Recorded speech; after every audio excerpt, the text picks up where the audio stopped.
अस्सलाम वालेकुम पाक व्यूअर्स, मेरा नाम सुनील मंज और पाक व्यूअर्स वीकली के एक और एपिसोड साथ आपकी खिदमत में हाजिर हूँ।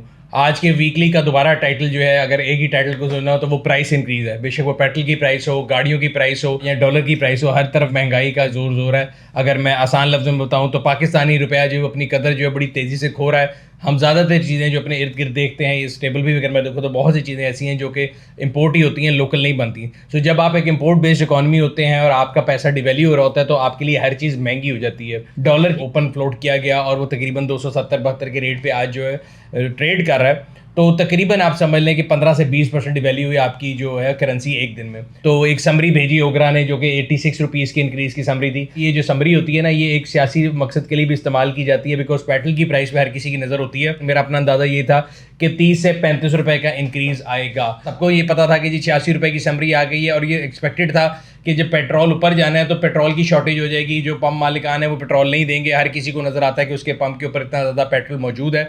But to my surprise and everybody's else's, Sunday को 29 तारीख को गवर्नमेंट ने कहा कि जी आज ही से नई प्राइसेस का इतलाक होगा और पेट्रोल की जो प्राइसेस हैं वो 35 रुपये 32 पैसे बढ़ाई गई। डीजल की प्राइस की बात करें वो 34 रुपये 97 पैसे बढ़ाई गई। पेट्रोल की नई प्राइस अब 249 रुपये 80 पैसे है और डीजल की नई प्राइस 262 रुपये 80 पैसे है। अब जो अगला व्लॉग मैं पढ़ रहा हूँ, कल से परसों से वो परेशानी थी, हमने इसके ऊपर एक वीडियो भी बनाई थी कि जी पाकिस्तान में फ्यूल शॉर्टेजेस दोबारा शुरू हो गई हैं और फरवरी में मजीद एक्सपेक्टेड है। उसके बारे में लोगों के दो पॉइंट ऑफ व्यू थे। मैंने वीडियो में भी कल बताया, मैं शॉर्टली बता देता हूँ। एक लोगों का ख्याल ये था कि जी IMF का वक्त पाकिस्तान आ रहा है और जो है ना हमने IMF से पैसे लेने हैं तो उनकी शर्तों में शामिल है पेट्रोल की प्राइस को बढ़ाना। तो ये 80 रुपये की समरी आई थी। गवर्नमेंट ने सियासी चीज़ों के ऊपर जो है ना लोगों को खुश करने के लिए शायद 35 रुपये बढ़ाया है, लेकिन अभी मजीद बढ़ाना पड़ेगा। तो ये एग्जम्पशन गलत है। IMF की जो शर्त थी उसके अंदर जो आपकी पेट्रोलियम लेवी थी वो 50 रुपये थी, वो अभी भी 50 रुपये ले रहे हैं। डीजल के ऊपर 40 रुपये, उसमें 10 रुपये का गैप है, बट उससे इतना फर्क नहीं पड़ेगा पेट्रोल की प्राइसेस के ऊपर। शॉर्टेज की जो रीज़न है वो मैंने कल वीडियो में बताई थी। उसकी रीज़न ये है कि हमारे यहाँ पे LCs नहीं खुल रही थी, OMCs की, और जो ऑयल सप्लाई की जो तरीका है उसके अंदर थोड़े बहुत मसले मसाइल थे। छोटी कंपनीज हैं उनके पास LC अगेन ना खुलने की वजह से पेट्रोल नहीं है। फरवरी के एंड तक अगर ये LCs के मसाइल हल ना हो तो फिर शॉर्टेज हो सकती है। ओगरा से जब बात की जाती है तो वो भी हर जगह ये बताते हैं कि जी ऐसी कोई शॉर्टेज नहीं है। खैर सरकारी पॉइंट ऑफ व्यू तो ये होता है कि अगर चीज़ बंद भी हो तो वो कहते हैं जी खुली हुई है। डॉलर प्राइस अभी तो पिछले 2-3 दिन से उस तरह ही स्टेबल ही है। डिस्ट्रीब्यूशन की वजह से LCs की वजह से अगर हो रही होगी, अगर मजीद फरवरी के एंड में ये सूरत हाल जो है डेंजरस हो सकती है। इसके ऊपर हम लोगों ने आर्टिकल लिखा हुआ है, अगर आप पढ़ना चाहें तो ज़रूर पढ़ सकते हैं।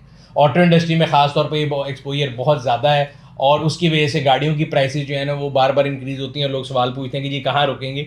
तो जब तक डॉलर नहीं रुकेगा या पाकिस्तानी रुपये स्टेबल नहीं होगा, गाड़ियों की प्राइसेस कहीं नहीं रुकेंगी।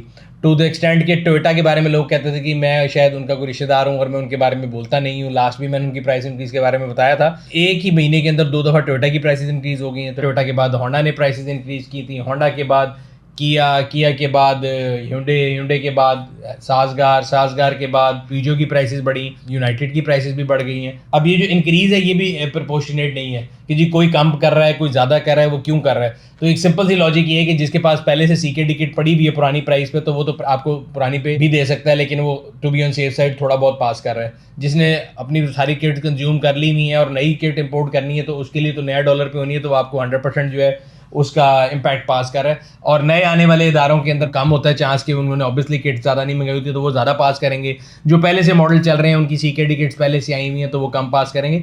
ये एक सिंपल मैंने आपको रूल ऑफ थंब बता दी है। इन सब के जो ब्लॉग हैं इनकी नई प्राइसेस क्या हैं ये अगर आप देखना चाहते हैं तो इन ब्लॉग के लिंक पे क्लिक करके पढ़ सकते हैं। एक और सवाल लोगों का आता है, अगला मैं टॉपिक ये पढ़ा था कि जब रुपी फॉल करता है तो सारी कंपनियां बुकिंग बंद क्यों कर देती हैं। मसला ये है कि जब आप देखें इतनी ज़्यादा डिवैल्यूएशन एकदम होगी तो दुनिया में कहीं भी अगर आप देखेंगे ना तो एक फोर्स मेजोर उसको कहा जाता है, क्लॉज यूज़ किया जाता है और ये बेहतर होता है बजाय इसके कि वो आपसे ऑर्डर इनटेक जारी रखें और बाद में आपको गलत कमिटमेंट करें। तो उससे बेहतर है, मेरे ख्याल से एक अच्छी प्रैक्टिस है कि वो अपनी बुकिंग फ़ौरन रोक देते हैं और ये दुनिया भर में ट्रू है, पाकिस्तान के लिए कोई अकेला नहीं है। ये प्राइस इंक्रीज़ का सिलसिला चल रहा है, रुपये की गिरावट चल रही है और गवर्नमेंट जो है वो बीच में अपना रोल जो है वो प्ले करने के लिए वो भी तैयार है। तो एक आर्टिकल में पढ़ा था कि FBR जो है वो इंक्रीज़ करना चाह रही है FED गाड़ियों के ऊपर। 0 से 1300 सीसी तक के ऊपर तो कोई इंक्रीज़ नहीं है, लेकिन 1300 सीसी से 2000 के ऊपर 2.5% इंक्रीज़ एक्सपेक्टेड है और जो 2000 सीसी प्लस है उसके ऊपर 5% इंक्रीज़ जो है एक्सपेक्टेड है। गाड़ी लेने वाले बंदे को या गाड़ी की इंडस्ट्री को भेड़ बकरियां समझा हुआ है गवर्नमेंट ने, बिकॉज एक वाहिद इंडस्ट्री है जो कि ब्लैक एंड वाइट में आपको टैक्स देती है। जो बंदा गाड़ी ले रहा होता है उस गाड़ी की जब इंपोर्ट होती है CK टिकट उस पर टैक्स जाता है, फिर वो गाड़ी बिकती है उस पर GST भी जाता है, फिर वो गाड़ी सड़क पे निकलती है, रजिस्ट्रेशन होती है, फिर आप टैक्स लेते हैं, फिर वो गाड़ी हर साल सड़क पे चलती है, आप टोकन लेते हैं, उसके बाद आप वो गाड़ी में जो पेट्रोल डलवाता है उसमें पर लीटर 50 रुपये पेट्रोलियम लेवी देता है। तो गाड़ी लेने वाला बेचारा तो आपके लिए टैक्स कलेक्शन एक मशीन बन गया है, और जो बंदा टैक्स दे रहा है आप उसी के ऊपर बढ़ाई जा रहे हैं। जो टैक्सेबल इनकम में शामिल नहीं है लोग, या जो लोग टैक्स के उसमें नेट में नहीं है, उसके लिए कुछ नहीं किया जा रहा। तो मेरे ख्याल से बड़ा एक अनजस्ट है। यूज मार्केट के अंदर भी जो लोग हैं ना, उनकी भी तबीयत थोड़ी सी खराब हुई हुई है। मैं बड़ा क्लियरली आपको बता दूं कि ये जो भी रिसेंट प्राइस हाइक आया है, इससे पहले भी अगर आपको याद हो जो गाड़ियों की प्राइसेस इंक्रीज हुई थी तो लोगों की बाइंग पावर से बाहर थी। अब वो लोग जो गाड़ियां यूज मार्केट में बैठे हुए हैं उनका क्या होता है, वो कहते हैं जी नई महंगी हुई है तो हमने यूज भी उतनी महंगी कर देनी। एग्जांपल है कि कल्टस एक है, अगर वो नई 3 लाख महंगी हुई तो लोग कहते हैं जी हमने अपनी पुरानी भी 3 लाख महंगी बेचनी है। आर्टिफिशियली मार्केट के अंदर प्राइस इंक्रीज करेंगे, डिमांड इंक्रीज करेंगे, इससे लोग बेवकूफ़ नहीं बनेंगे। और मैं बायर्स को भी कहूँगा कि आप गाड़ी लेना छोड़ दें, कोई गाड़ी के अंदर जो है ना वेंटिलेटर नहीं लगा हुआ, खुद ही जो प्राइस है वो अपनी करेक्शन के ऊपर आ जाएगी। गाड़ी जो है अपनी वर्थ के ऊपर ही बिकती है, बेशक वो नई हो या यूज। अच्छा, गाड़ियों की मार्केट के अंदर एक और चीज़ भी है कि एक तरफ तो ये चल रहा है, दूसरी तरफ जो है ना FBR ने एक सर्कुलर इशू किया जिसके मुताबिक वो 50% कस्टम ड्यूटी लगाने जा रहे हैं माइल्ड हाइब्रिड व्हीकल्स के ऊपर। माइल्ड हाइब्रिड व्हीकल्स वो होती हैं जिनके अंदर वो कह रहे हैं जी इलेक्ट्रिक मोटर नहीं है, और अगर इलेक्ट्रिक मोटर नहीं है तो ये पॉलिसी का गलत इस्तेमाल है, और वो उसके ऊपर 50% कस्टम ड्यूटी इंपोज करने जा रहे हैं। इंपोर्ट वैसे भी खुली हुई नहीं है, आपने एक्सपर्ट्स को दिया हुआ एक पॉलिसी दी हुई है, उसके ऊपर आप 50% छोड़ के 100% कर दें, कोई उसके लिहाज से फ़र्क नहीं पड़ेगा। इसके अलावा वैसे भी पाक व्हील्स के अंदर हमने न्यू प्राइस सेक्शन बनाया हुआ है जिसमें ऑन रोड प्राइस कैलकुलेटर है। अगर आप किसी भी गाड़ी की प्राइस अपने शहर में जानना चाहते हैं तो आप न्यू कार सेक्शन में जाएं, ऑन रोड प्राइस कैलकुलेटर पे जाएं, मेक मॉडल वेरिएंट जो उसको सिलेक्ट करें, अपनी रिस्पेक्टिव सिटी सिलेक्ट करें, तो आपके पास एग्जैक्ट प्राइस आ जाएगी। अगर आपने गाड़ी आज खरीदनी है तो पे ऑर्डर किस अमाउंट का बनेगा, विद होल्डिंग टैक्स कितना है, अगर आप रजिस्ट्रेशन कराते हैं उसके चार्जेस क्या होंगे, फाइलर नॉन फाइलर दोनों केसेस में, और आपको फाइनल एक ऑन रोड प्राइस मिलती है।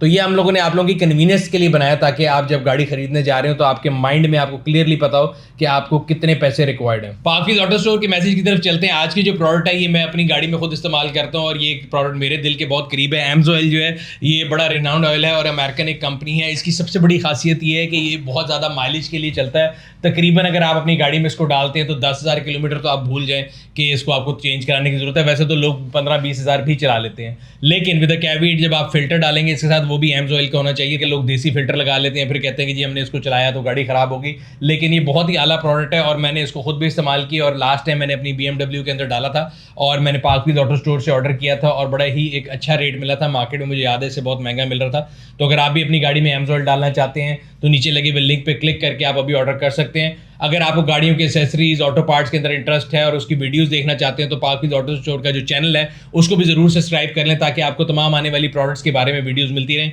चैनल का लिंक मैं जो है नीचे वीडियो में लगा दूंगा। आखिर में पब्लिक सर्विस मैसेज की तरफ चलते हैं। मौसम की तब्दीली आने वाली है और इस दफ़ा जो रिकॉर्ड गर्मी आनी है, तो अपनी गाड़ियों के रेडिएटर को सर्विस करा लें, अपनी गाड़ियों की जो AC है उसकी गैस फिल करा लें, AC को सर्विस ज़रूर करा लें। ये तमाम चीज़ें अगर आप आज करा लेंगे तो उसका रेट कम होगा, अवेलेबिलिटी भी होगी।